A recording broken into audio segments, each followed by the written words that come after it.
magandang umaga o magandang hapon, Pilipinas, Luzon, Visayas, Mindanao at Mega Manila. Ngayon po ay araw ng Biyernes. Siyempre muli pong sumasa inyong programang Sikap, Kalikasan at Kalusugan. Ito po ay sabayang broadcast sa mga impilan ng People's Television at siyempre ng Philippine Broadcasting Service Radyo ng Bayan. Magandang hapon sa inyo lahat.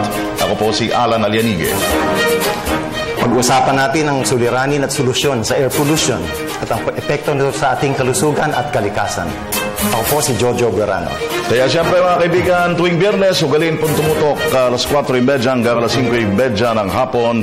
Dito pa rin sa ating paglilingkod bayan, Sikap, Kalikasan at Kalusugan. Dahil ang malinis na hangin, karapatan ng bawat isa sa atin. Okay. Mga kaibigan, bago ho namin banggitin sa inyo ang mga topics nating tatalakayin ngayong hapon, meron pong mahalagang mensahe si kasamang Jojo. Jo. Muli pong magandang hapon sa inyong lahat. Maraming salamat po sa ating manonood at tagapakinig. Alam po ng karamihan na ang Sikap ay tuloy-tuloy na nakikipaglaban para mabigyan tayong lahat ng malinis na hangin at mabuting kalusugan. Ako, si Herminio Guerrano Jr., ay labis na nalulungkot na bilang Pangulo ng Sikap ay ipaaalam sa inyo na kami, sa ngalan ng biktima ng air pollution sa ating bansa, ay binabalak na ihabla ang Department of Trade and Industry at iba pang government agencies para sa kanilang hindi pagpapatupad at hindi pagkakagampan ng kanilang responsibilidad na naging dahilan sa paglaganap ng air pollution sa ating bansa. Lalong-lalo na po sa Metro Manila dahil sa hindi tamang pagpapatupad ng Cleaner Act of 1999. Kami po, kagaya ng lahat, ay napapagod na sa kahihintay, kaaasa, kakadasal para sa pagbabago na hindi dumadating. Pagod na po kami sa mga pangako na hindi natutupad. Lagi na lang po kaming sinasabihan ng mga magaganda at mabulaklak na salita, gaya ng interagency cooperation, NGO oversight and participation. Ito pala ay parang isang sampal sa katotohanan ng institutionalized corruption at agency stagnation. Hindi na po namin kayang maghintay sa kabagalan o red tape ng ating pamahalaan para sa ating karapatan sa malinis na hangin. Lalong-lalo na po ang mga mahihirap. Ang air pollution na nanggagaling sa mga usok ng mga tambutso ng mga sasakyan ay nagdudulot ng sakit sa ng tao at isang sanhi ng global warming na nagresulta sa climate change na ang epektong nakita natin sa Super Typhoon Yolanda, Ondoy, Pablo, Sendong at iba pa. Milyon-milyon po ang nagkakasakit at namamatay dahil sa air pollution. Nakakalungkot dahil hindi natin pwedeng sabihin sa kanilang mga naiwanang pamilya na ito ay God's will o kagustuhan ng Diyos. Sinabi po ng ating Santo Papa, Pope Francis, na climate change is man-made. Ang kamatayan ng ating mga mahal sa buhay dahil sa air pollution ay man-made, kagagawa ng tao, na dapat sana ay hindi mangyayari kung ginawa lamang ng mga ahensya ng pamahalaan ng tama ang kanilang tungkulin at trabaho. Ang sinasabi ng Sikap ay tama na. Kailangan na natin ng pagbabago. Sa ating pagbabalik, si Attorney Rexy Bugarin, Director for Legal Affairs ng Sikap, ay magpapaliwanag tungkol sa legal merits sa ating mga kasong isasampa laban sa mga ahensyang ito. May mga kasama din tayong mga kilalang eksperto, mga mahuhusay sa kanilang mga larangan sa industriya para tayo ay mabigyan ng kapaliwanagan sa mga bagay-bagay na dapat nating gawin para tuluyang malinis ang ating hangin. Okay. Mga kaibigan, kasama rin sa mga tatalakayan natin sa kabuuan po ng isang oras nating pagsasama-sama ngayong hapon ay ang implementasyon ng Cleaner Act. Meron po mga nagsasabi na ang ilang mga probisyon nito ay hindi lubusang na ipatutupad. Ganon din po ang Motor Vehicle Inspection System. Okay, alis yan. Babalik ko kami. Ilan mo ng mga paalala.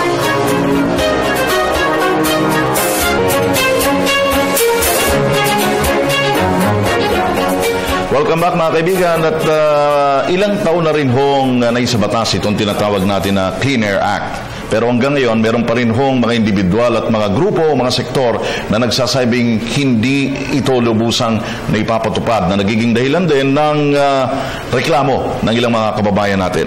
At sa hinaba-haba raw ng panahon na ito ay naipapatupad na, meron po nakikita ang ibang mga kababayan natin na ilang mga ahensya na tinuturing nilang kulang doon ho sa pagpapatupad ng batas na ito. Jojo. Yan ang ating pag-uusapan. Kasama natin si Attorney Rexy Efren Bugaring. Siya po ang Legal Director ng SICAP. Si Lay Minister Brother Mario Liwag, Lay Leader Brother Mario Liwag. At si Ginoong Alex Loinas po ang Technical Consultant ng SICAP.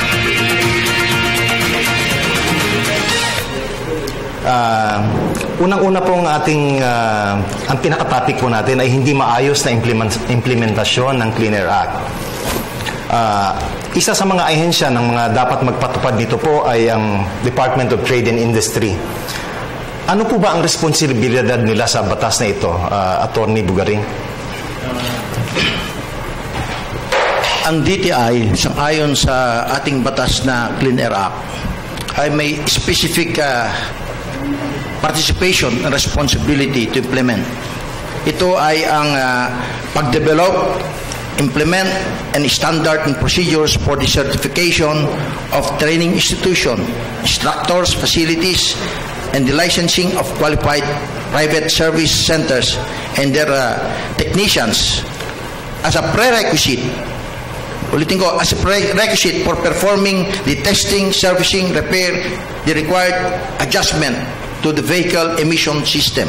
At saka, the DTI shall likewise prescribe regulations requiring the disclosure of odometer readings and the use of tamper-resistant odometers for all motor vehicles, including tamper-resistant fuel management system for effective implementation of the inspection and maintenance ng programang Clean Air Act. Yun po ang dapat gawin ng DTI.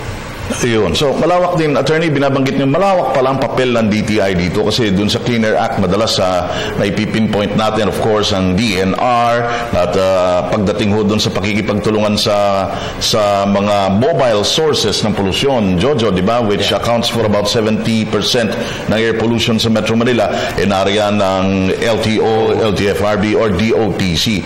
Pero dito sa puntos ninyo na DTI, may mahalagang papel din pala dito sa implementasyon ng Clean Air Act, and among others, binabanggit nyo, ang mahalaga as a prerequisite yung training component, Attorney.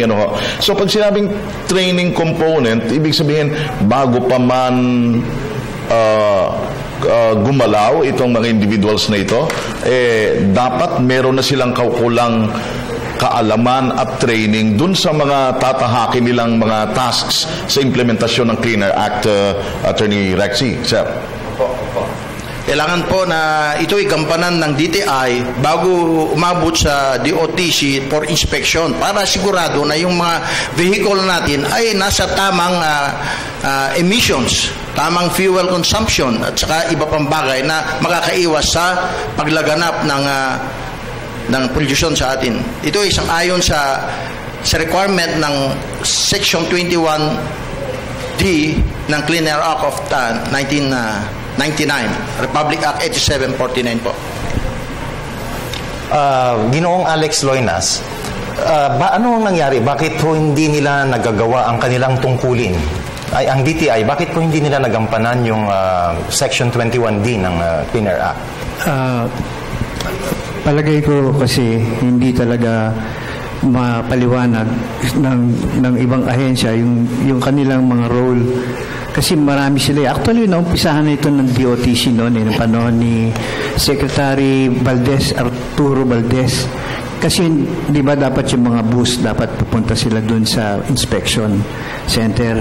Ang ginawa, nag-convene sila ng committee. Pagkatapos identified na lahat yung mga members ng committee, andun ang DTI, nandun lahat, DTI. Ang nangyari lang, napalitan si Secretary Valdez, kaya hindi nagkatuloy yan. And 2004 ito, actually August of 2004.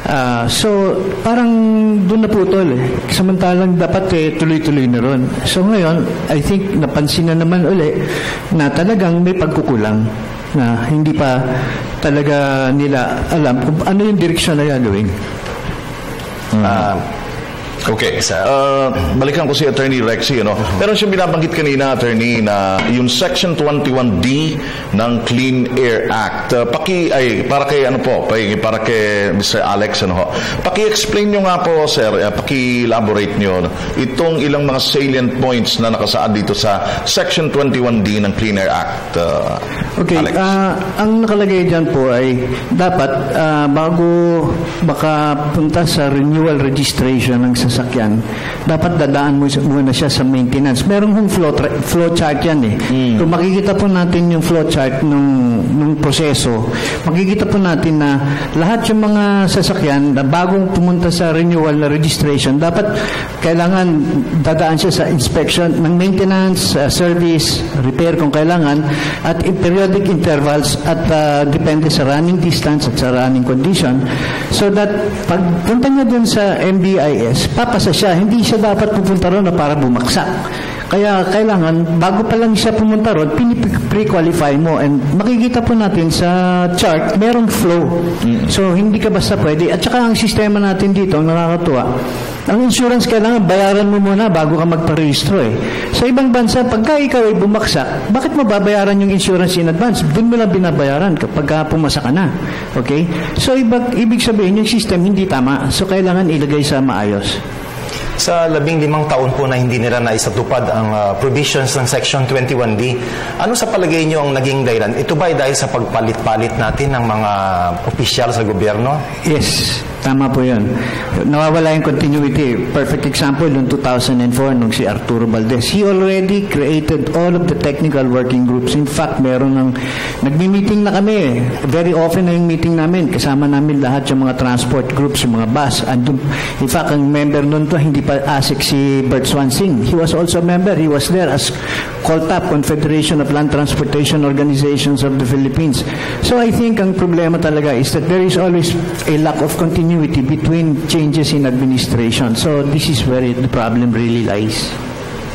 Okay. Para kay Attorney Bugaring naman, so, kung meron tayong tinutukoy na Clean Air Act, merong ilang mga penal provisions ito na nagtatadhana ng mga kaparusahan kung sakasakaling hindi matugunan o hindi masunod itong mga provisions ng Clean Air Act. Attorney, ano ho yung mga parusa, kung sakaling hindi na ipatutupad ng maayos ang mga provision ng Clean Air Act, sir? Bago po natin talakayin yung tinatawag na gross violation ng Clean Air Act na napaparusahan po ng 6 na taon hanggang 10 taon, gusto ko pang talakayin na any public officer who willfully and grossly neglects the performance of an act specifically enjoined as a duty of this act, referring to the Clean Air Act, or the implementing rules and regulation, and abuses his authority in the performance of his duty or in a manner of impropriety performs his duties under the Act or implementing rules and regulations, he shall be subjected to what we call a class suit, citizen suit under Section 41 po. 41C. So, ibig sabihin po, pagka tinuloy po ang planong ihabla ang Department of Trade and Industry, ang secretary po ba ang tatamaan dito? Natural po, siya ang primary head ng tinatawag na Department of Trade and Industry po, kaya siya could be subjected to what we call an action for petition for mandamus with the preliminary mandatory injunction po sa Korte Suprema po ang may jurisdiction po. Since ang secretary po ng DTI is the alter ego of the president, sa tingin niyo po ba ang nangyayari sa ating problema sa pollution ngayon ay hindi nakakaabot sa ating Pangulo dahil sa kapabayaan ng ikagaya ng isang ahensya na gaya ng Department of Trade and Industry? Siguro tama ka pa, hindi siguro nakakaabot ng tamang impormasyon at data sa ating Pangulo. Dahil yung batas kasi, specifically kasi sinabi doon yung secretary ng DTI. Although siya ay alter ego of the President, the said agency is the one responsible. Ayun. Okay. So, dito ho sa mga pinupuntosan natin na mahalaga na yung mga concerned government agencies ay may panawagan tayo na double time, doon sa implementasyon kasi ang clean air ay kumbaga problema ng bawat isa sa atin no? Mahirap, mayaman, tiga-probinsya, mas lalo na yung mga tiga-lungsod. Kaya mahalaga na ito'y agad na matugunan, di ba Jojo? Lalo tigit nung mga ahensya na talagang assigned na tumutok dito sa ganitong uri ng concern. Ang gusto ko pong mapakinggan ang mga pwede natin makuha ang kuro-kuro kay Brother Mario Liwag. Ano po ang inyong tingin dito sa ating problema sa air pollution? Diyan naman po sa air pollution natin, kami po sa hanay ng simbahan, tinatawag natin religious sector, hindi lang po kami sa pulpito magsasalita para itong mga tinatamaan, talagang hindi lang talagang taong bayan yung tinatamaan dito ng air pollution natin. Pati na yung ating kalikasan. Namamatay na rin yung ating mga puno dyan sa mga gitna ng island. At kahit anong sabihin sa pulpito na good steward ng ating kalikasan, kung ang ating namang implementor o mga implementing agencies ay hindi talaga ipapatupad ang nasa batas ng Clean Air Act, mawawala ng saysay, kami nasasaktan at pag nakikita namin sa daan na talagang pribadong sasakyan o pangpublikong sasakyan ay bumubuga ng usok, talagang ito yung talagang tumatama sa akin, kapag nga nasabi ng kapatid kanina na 70% na air pollution natin ay nanggagaling sa motor vehicles. What we need now is to act. The Interagency Committee that was created under the Republic Act ng Clean Air Act 1999, dapat sila ay talaga nang isabatas na ang Clean Air Act natin. At with the watchdog of the CIAP, kailangan naman natin na hindi lang panalangin sa pulpito o sa loob ng simbahan, kami mga sahanay ng religious sector, kundi gisingin na natin ang mga pamunuan ng ating gobyerno na kung saan dapat makita na nila at hindi lang lamang sinasabi nga ng ibang mga doktor natin dyan, hindi pa nakikita nila yung sa lungs, nakatago yung lungs natin, TB, lahat, karamihan na ng number 1, ng panglimang nakakamatay sa mga taong bayan natin ngayon mga sakit sa lungs. Pero hindi pa nila nakikita yung nakakalbo na yung ating mga tao, yung mga nagkakaroon ng galis o yung nagkakaroon ng skin diseases. Bakit? Acid rain na pumapatak Hindi na tayo makaligo sa ulan ngayon. Dahil pag tinamaan yung ulo mo, Makati na kagad Pag tinamaan yung balat mo, talagang ginagalis ka na Kailan pa tayo mag-a-act para malinis ang ating hangin sa environment? Ilan po. Maraming salamat, Brother Mario. Ang isa po nating gustong malaman kay Attorney Bugaring ay ano po ba ang planong ng koalisyon sa pagsampa ng kaso? Kung ipapakita ng DTI na binabaliwala nila ang ating panawagan na kinakailangan na gampanan na nila, tayo po ay magsasampa ng tinatawag na petition for mandamus for them to perform their duty pursuant to law. At saka hihingi rin tayo ng preliminary mandatory injunction para pending ang kaso po, dapat na nilang gawin ang dapat nilang responsibilidad ayon sa batas. Kasi po ang katwiran ng DTI sang-ayon kay Undersecretary Di Magiba, nagampanan na raw nito sang-ayon sa PD 1572. Hindi po tama yon because the Clean Air Act is an enhancement of PD 1572. As a matter of fact, hindi rin nila ginagampanan ang obligasyon nila sa PD 1572. They didn't create the appropriate Board of Accreditation. At saka yung kita nagkalat po, nagre-repair sa kalsada. Punta kayo sa Banawe po, punta kayo sa lugar. Wala po yung tinatawag na Certificate of Accreditation na dapat ilagay sa lahat ng repair shop na nagkakandak ng repair. Kaya puro palpak po ang mga repairs natin dahil puro paggagawa lang ng pera ang gusto nilang gampanan, kundi wala ng proteksyon ang ating tinatawag na Clean Air Act. Ayun. So, sa mas mahigpit na pagtutulungan, of course, ng mga government agencies na ito, ganun din sa vigilance ng iba't ibang mga grupo, mga civic action groups, at iba pang mga concerned na grupo o individual, mapagtutulong-tulungan na malutas kahit na unti-unti itong problemang ito tungkol sa Clean Air Act. Nais nating pasalamatan, Joe, ang ating mga panauhin sa unang bahagi ng ating paglilingkod bayan ngayong hapon. Opo. Sa aming pagbabalik, makakasama natin si Lakay Rolly Gonzalo para sa ating Dirt Patrol.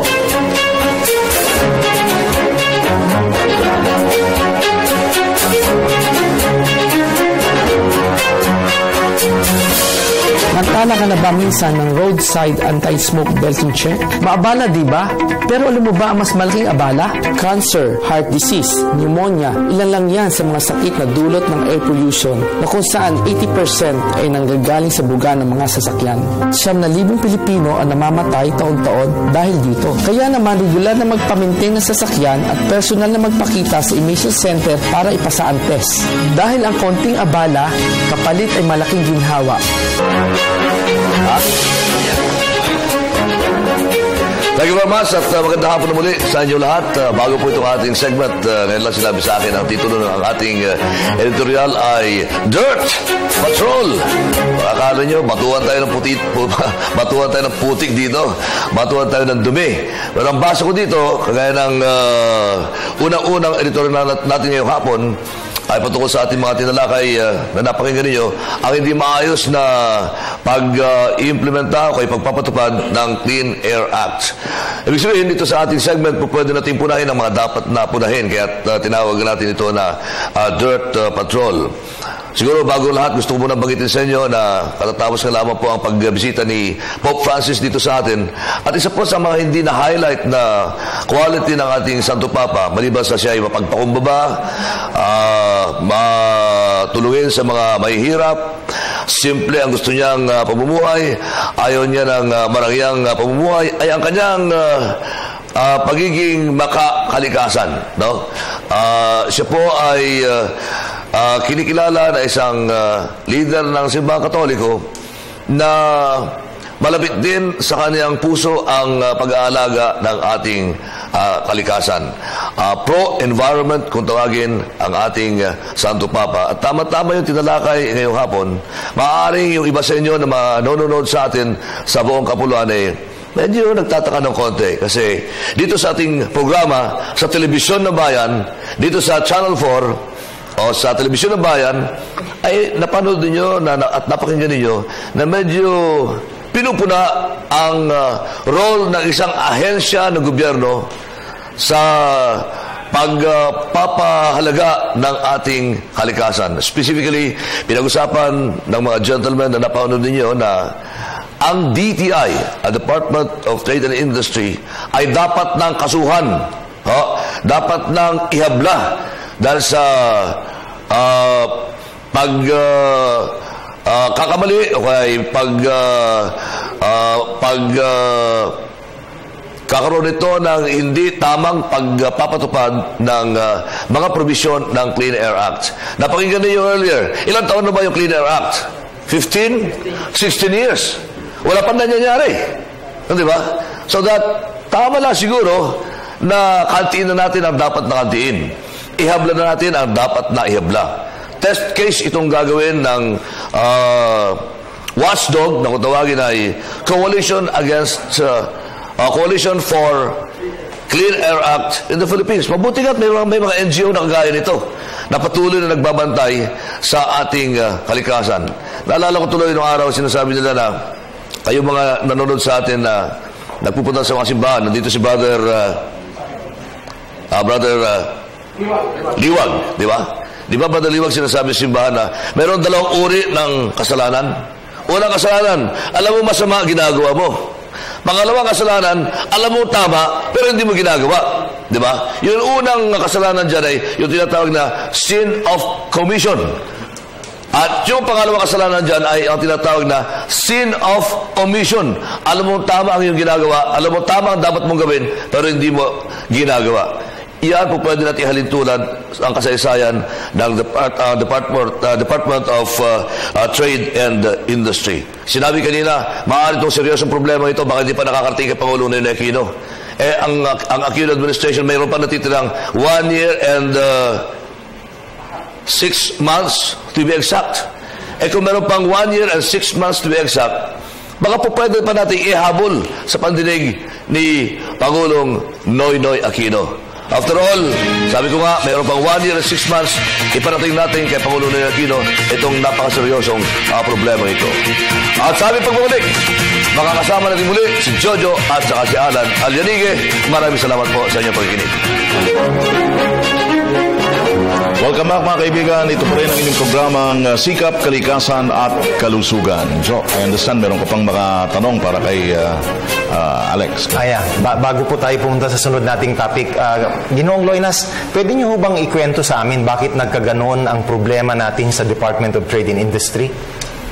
Ganito po yun eh. Actually, hindi po nila kasalanan yun eh. Kasi ako po yung technical consultant sa Bicameral Conference Committee ng both nung upper house and the lower house. Yung motor vehicle component sa akin po nanggaling yung mga inputs nun. So, nung ginagawa po namin yun, we knew exactly what had to be done. Yung hindi ka pwedeng magpa-renew na hindi ka dadaan sa maintenance kasi yun ang prerequisite because it's presumed na gagamitin mo yung sasakyan for the next year. So, dapat pre-qualified ka. You don't go to MBIS to fail. You go there to pass. And they thought that MBIS was LTO. That IM program was LTO.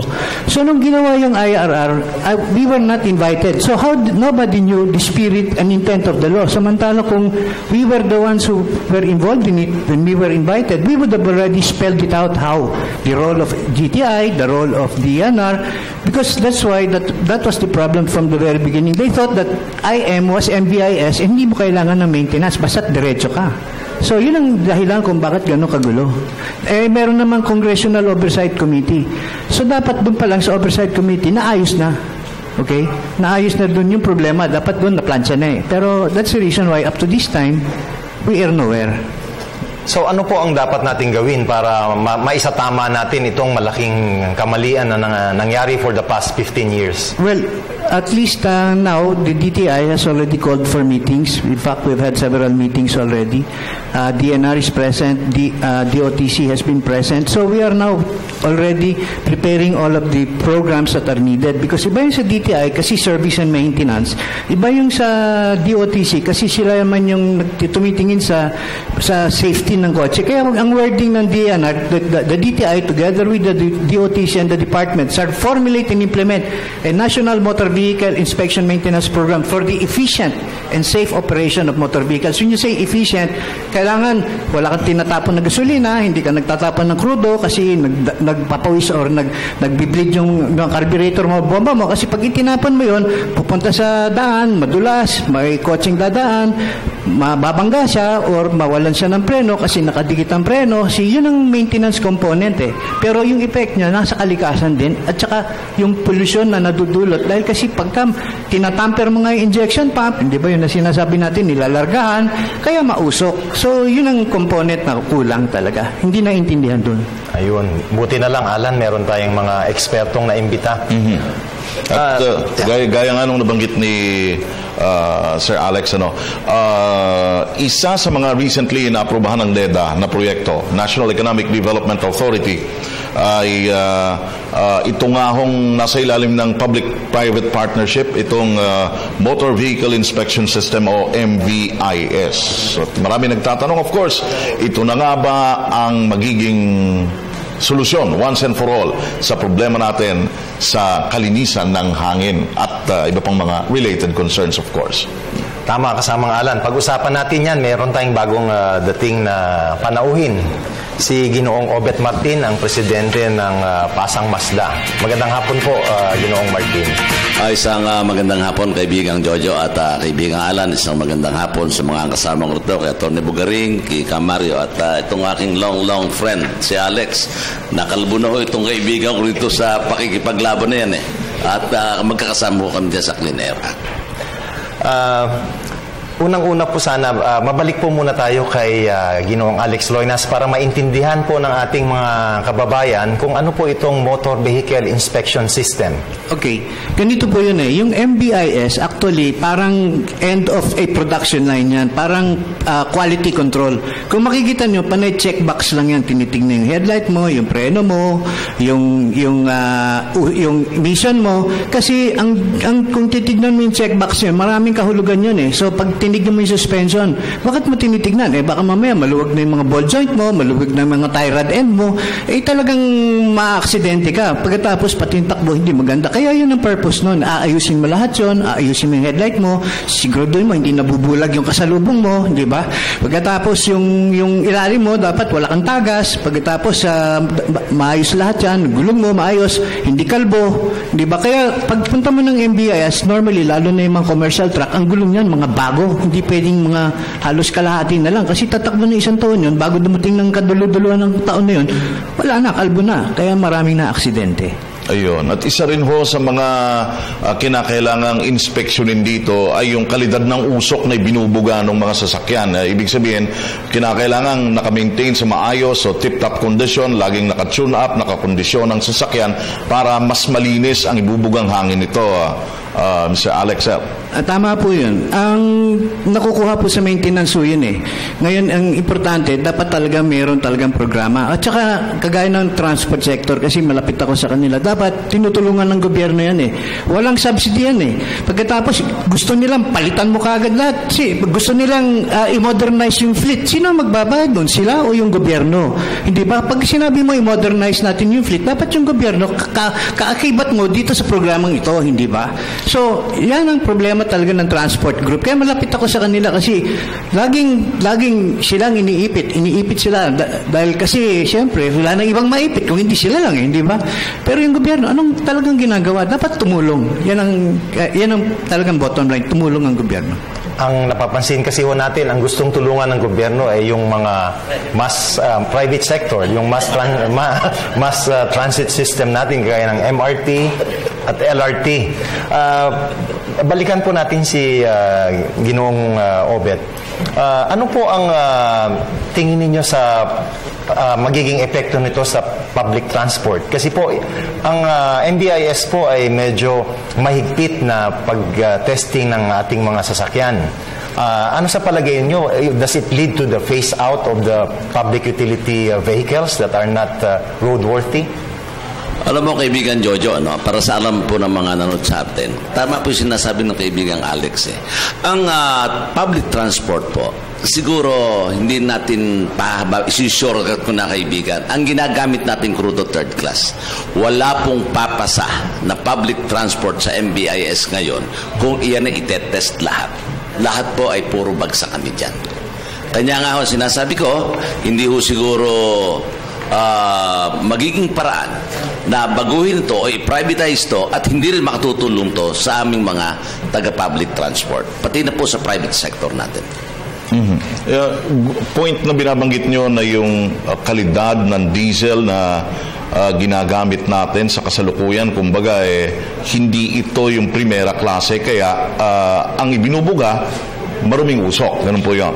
Tama po yun, kaibigang Alan. At ang pangalawa po nito, ang mga makinang ginagamit namin sa jeepneys ay puro po surplus na to. Na talagang mahina na po ito. Kanya po itinapon na ng hapon dito sa atin to, hindi na po pwedeng gamitin pa sa kanilang bansa ito. Tayo ho ay tagapulot ng basura. Sana po, yung sinasabi rin ni Alex, pupuntahan ko po, siguro kailangan tulungan tayo ng ating pamahalaan, magkaroon ng subsidy ang transport sector. Kagaya po ngayon, medyo release ko po ng konti sa agenda, meron na kaming electric motor, electric jeep na ginagamit ngayon. Ay nananawagan din po ako sa ating Pangulo, sa ating gobyerno, na tulungan kami at bigyan kami ng subsidy. Sapagkat ito po ang solusyon, total solusyon, kung tawagin ko na wala na po kaming problema sa petrolyo, pamasahe at higit po sa lahat, polusyon na siyang nagiging sanhi ng pagkakasakit ng milyong-milyong Pilipino. Kagaya ng sinabi mo ngayon na kaibigan Jojo, napakaganda ng iyong sinabi at sinusundan ko po ito. Even si Pope, nung dumalaw dito, climate change. Yan din po ang kanyang hinihiling sa atin. Kanya, kailangan natin ay magtulong-tulong at kailangan din katulong tayo ng ating pamahalaan. Gusto kong balikan si Attorney Bugaring kasi Ano po ba ang magiging epekto nito pag pag-phase out nila yung mga public utility vehicles nang walang subsidy na kagaya ng nire-request nila? Ano po ba ang pwedeng gawin ng ating mga kasamahang tsuper kung bigla silang pagbawalan sa kalye ng ating mga lungsod? Ang magiging number one effect nito, mawawalan po ng hanap buhay at ang sektor ng transportasyon, na sila ay kasali rin sa mga mahirap na membro ng ating lipunan. Ito ay parang operation sa kanila. They are being oppressed to move out from the industry. Unless the government will do something also to help them to upgrade their motor vehicles for transportation purposes. So dapat silang tulungan talaga, hindi sila apihin. Okay. Mga kaibigan, magpapatuloy po tayo sa ating talakayan maya-maya pagkatapos lamang po ng ilang mga paalala.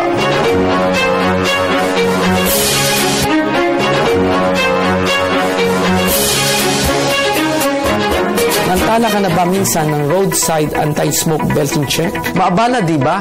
Pero alam mo ba ang mas malaking abala? Cancer, heart disease, pneumonia, ilan lang yan sa mga sakit na dulot ng air pollution na kung saan 80% ay nanggagaling sa buga ng mga sasakyan. 9,000 Pilipino ang namamatay taon-taon dahil dito. Kaya naman regular na magpa-maintain ng sasakyan at personal na magpakita sa emission center para ipasa ang test. Dahil ang konting abala, kapalit ay malaking ginhawa. Welcome back mga kaibigan. Kanina po pinag-uusapan natin tinatalakay itong Motor Vehicle Inspection System o MVIS na isa ho sa mga proyekto sa ilalim ng Public-Private Partnership o PPP kasamang Jojo. Okay, gusto kong tanungin din sa ating mga bisita ngayon. Paano ho yung pagtutulungan ng pamahalaan at ng pribadong sektor dito po sa partikular na proyekto na ito na Motor Vehicle Inspection System? Sino po ba sa inyo ang medyo familiar sa public-private partnership? Sino po ba ang pwedeng sumagot tungkol sa ganong... Ang masasabi ko lang, itong MVIS, matagal na ito. Panahon pa nito ni FVR, si General Bruan. In fact, mayroong grupo dyan, nagtayo sila ng inspection center sa TESDA. Kompleto yun. I'm talking of 1992. Okay? Supposed to be, magiging training center yun. Nag-invest yung tao doon, yung private sector, para maglagay ng facility, complete inspection facility, MVIS, sa 149 LTO outlets, okay, mga offices.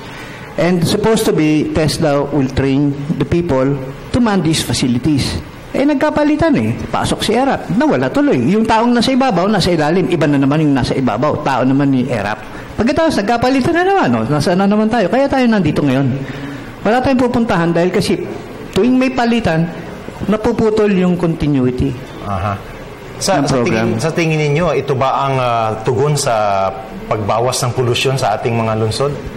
Nakakatulong po ito. Malaki ang tulong po nito. Kaya sa ibang bansa, lalo na sa Japan, hindi kayo pwedeng dumaan sa renewal na hindi kayo dumaan ng maintenance. Kasi bakit kayo pupunta ron at may problema na yung makina nyo? Halos kaduluduluhan na ng buhay na makina nyo, ipapasan nyo yun sa MVIS. Baka wala pang 3 buwan, tumirik na yun. Anong ginawa nun? Nagkaroon ng traffic, nagkaroon ng gumulo yung lansangan, tumaas ang pollution kasi walang makakilos. Yun ang purpose nun. Para hindi mangyari yon, hindi ka maging obstruction dahil hindi well-maintained ang sasakyan mo. Okay. Idugtong ko dyan, nabanggit nyo kasi of course na yung maintenance ng mga sasakyan na tumatakbo sa mga kalye.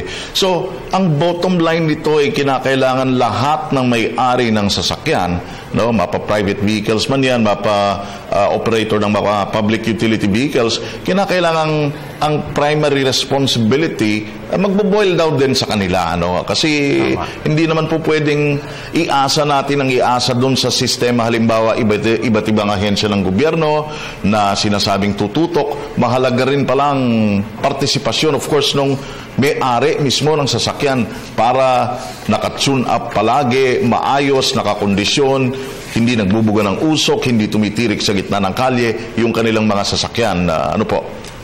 Okay. May gusto pong idagdag si Brother Mario tungkol sa ating mga katanungan. Yung tungkol po sa PPP na sinasabi nila na private partnership, siguro po bago natin pag-usapan yung private partnership, tingnan muna natin kung na-implement na ba ng DTI yung kanilang sinasabi na nakalagay sa batas na i-accredit, responsibilidad nila yun, i-accredit yung mga talyer.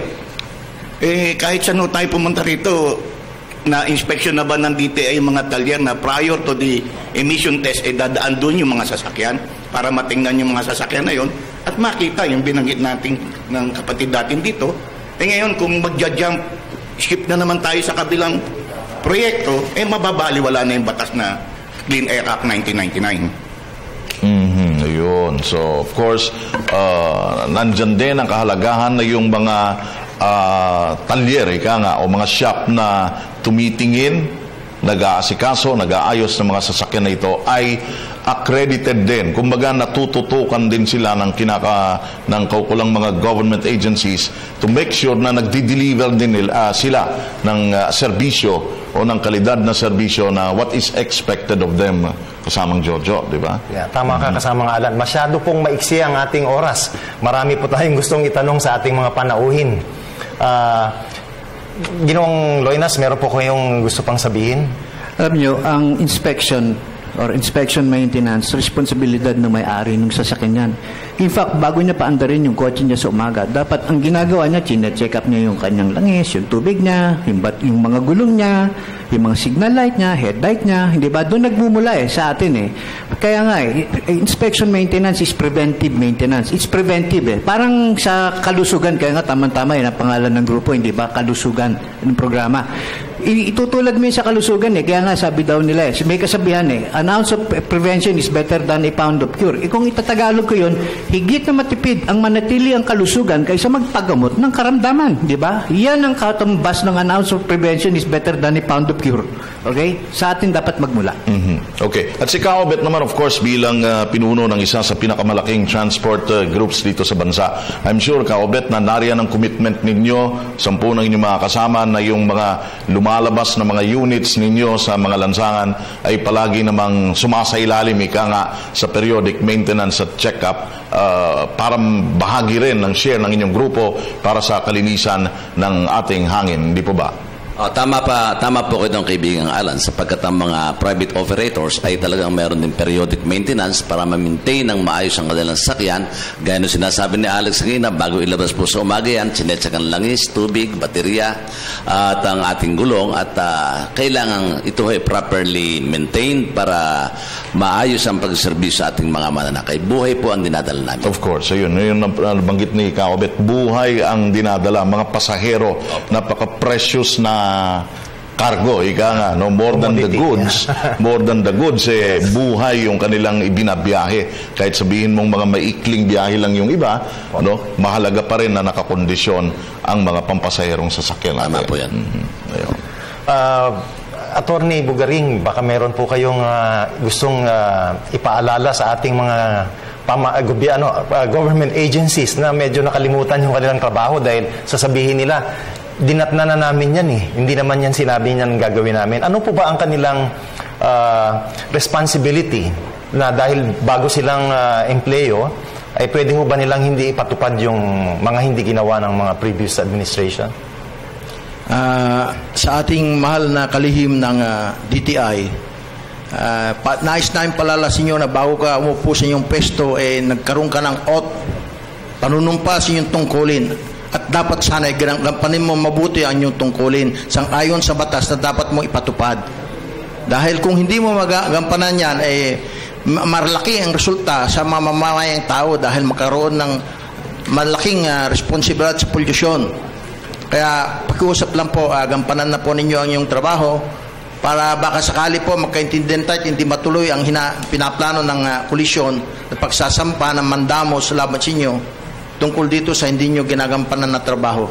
At nais ko ring banggitin tungkol sa private partnership, public partnership, na yung ehemplo, gaya ng emission centers, dapat na hindi lang paggagawa ng pera to. It's not merely an opportunity to earn. Dapat gampanan ng tama at hindi nagkukunwarian lamang. Pinipicture lamang ninyo yung mga nagpapa-emission testing para lang may mapakita. para lang magkaroon kayo ng pera. Pero ang epekto ng lahat ng ginagawa niyong kalukuhan, corruption sa private sector, sa mga owner ng mga private testing center, para lang kumita. Pero hindi nyo alam ang bunga sa taong bayan. Kaya dapat kayo magising na rin sa katotohanan para hindi naman makawawang taong bayan. Pero sa puntong ito, of course, Attorney, mahalaga rin ang vigilance ng ating mga kababayan. Pag may mga nakikita silang o nalalaman silang ganito, tumulong sila sa pagre-report sa concerned government agencies para higit na mabigyan ng pagtutok sa pagtutulungan na rin ng pamahalaan at ng pribadong sektor at mapagtulong-tulungan na malutas itong ganitong uri ng concern kasamang Jojo, di ba? Maganda yan kasamang Alan dahil sa susunod na mga palabas na ating mga episodes, magkakaroon na po tayo ng text hotline. Pwede na po tayong mag-text kung meron tayong mga kakilalang mga nagnanan-appearance testing. Kung sino po ang mga gumagawa ng kalokohan, pwede nyo pong i-text sa aming text number na magiging available po sa susunod na episode ng Sikap, Kalikasan at Kalusugan. Okay. Paano? Sa puntong ito, nais po naming pasalamatan ang ating mga naging bisita ngayong hapon. Thank you so much po, gentlemen, for joining us this afternoon. At paano yan? Bye-bye time na ho kami, mga kaibigan. Salamat po sa mga nanood sa PTV at nakinig sa PBS Radyo ng Bayan stations nationwide.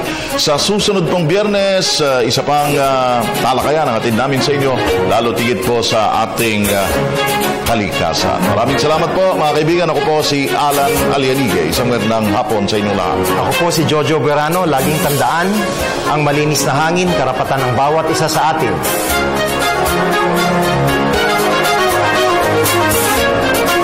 Nakakala ka na ba minsan ng roadside anti-smoke belting check? Maabala, di ba? Pero alam mo ba ang mas malaking abala? Cancer, heart disease, pneumonia, ilan lang yan sa mga sakit na dulot ng air pollution na kung saan 80% ay nanggagaling sa buga ng mga sasakyan.